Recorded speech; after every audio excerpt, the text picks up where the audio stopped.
If you haven't heard about Anchor, it's the easiest way to make a podcast. Let me explain. It's free.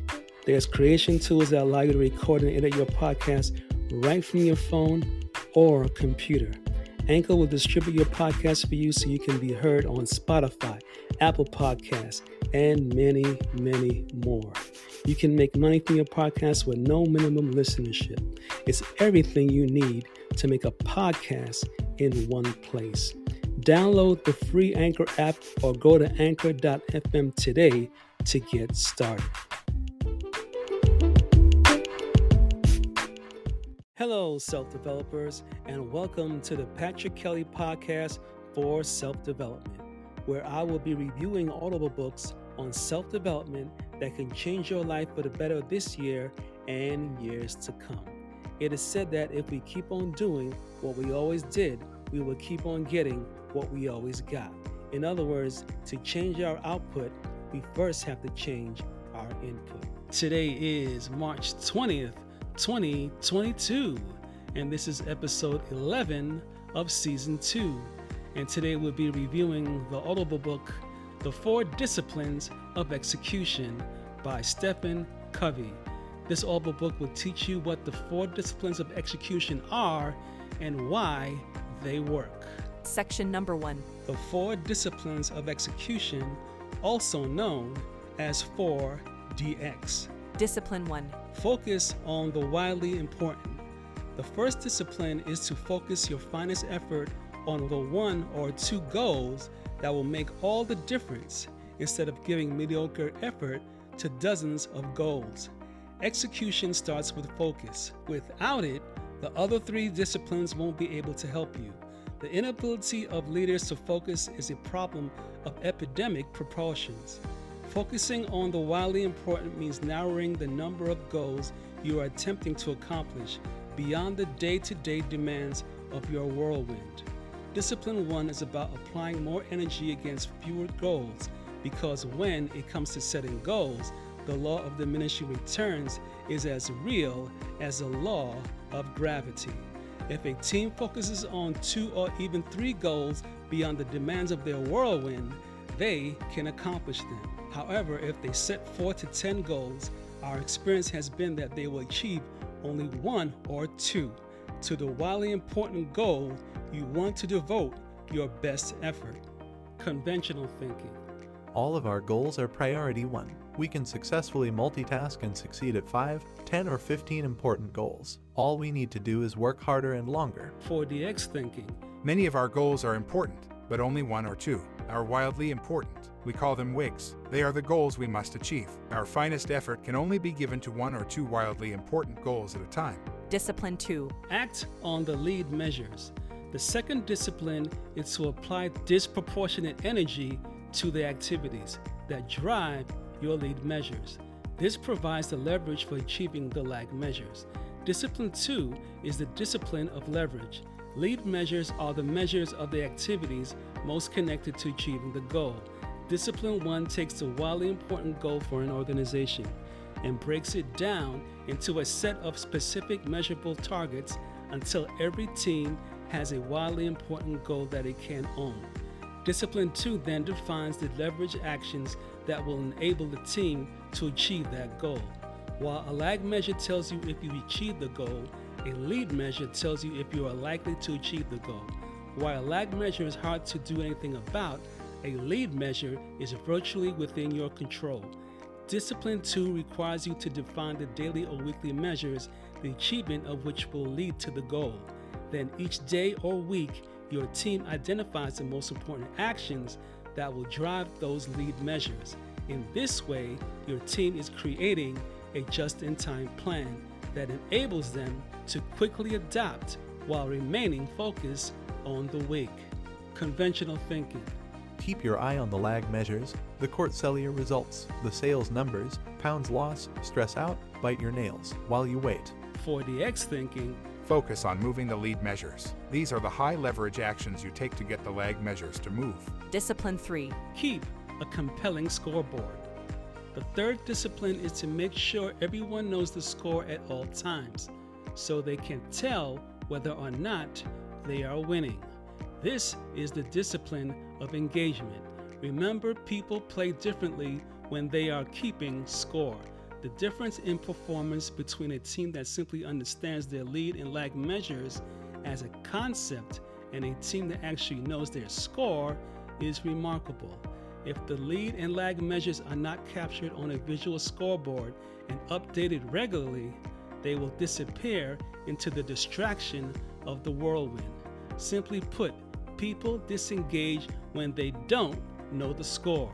When they can see it at a glance whether or not they are winning, they become profoundly engaged. Great teams know at every moment whether or not they are winning. They must know, otherwise they don't know what they have to do to win the game. A compelling scoreboard tells the team where they are and where they should be, information essential to team problem solving and decision making.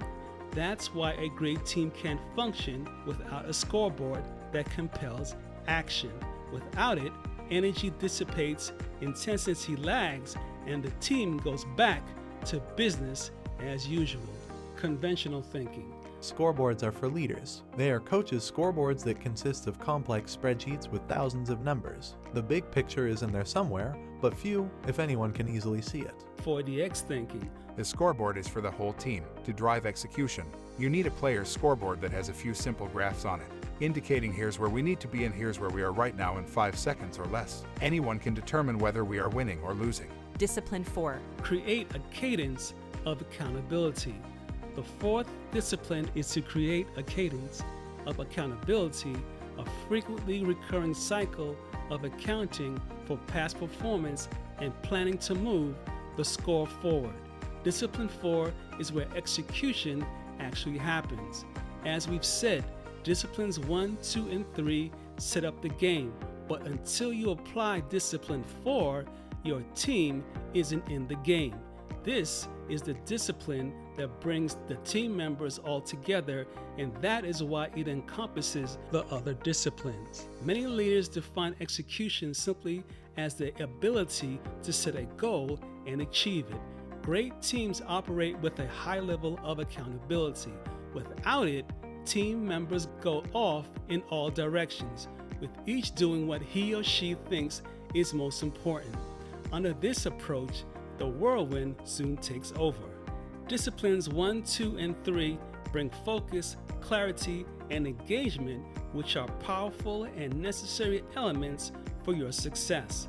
But with discipline 4, you and your team ensure that the goal is achieved no matter what is happening around you. In a 4DX organization, accountability means making personal commitments to the entire team to move the scores forward, and then following through in a disciplined way. Conventional thinking. Accountability on our team is always top-down. We meet with the boss periodically and he lets us know how we're doing and what we should focus on next. 4DX thinking. Accountability on our team is shared. We make commitments and then we're accountable to our boss, but more important to each other for following through. Section number 2. Installing 4DX with your team. As you've learned in Section 1, 4DX is an operating system for achieving the goals you must achieve. Keep in mind that 4DX is not a set of guidelines, but a set of disciplines. If you're a senior executive who will lead the efforts of others in implementing 4DX, you'll find it a valuable overview of the journey. If you're a leader who will be implementing 4DX with your own team, you'll find a detailed roadmap of that journey. You'll appreciate its value once you begin. Installing Discipline 1. Focus on the wildly important.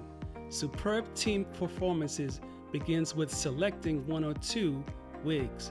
Focusing on these vital few goals is a foundational principle of 4DX. Without it, your team will get lost in the whirlwind. Many teams have multiple goals, sometimes dozens, all of which are priority 1. Of course, that means nothing is priority 1.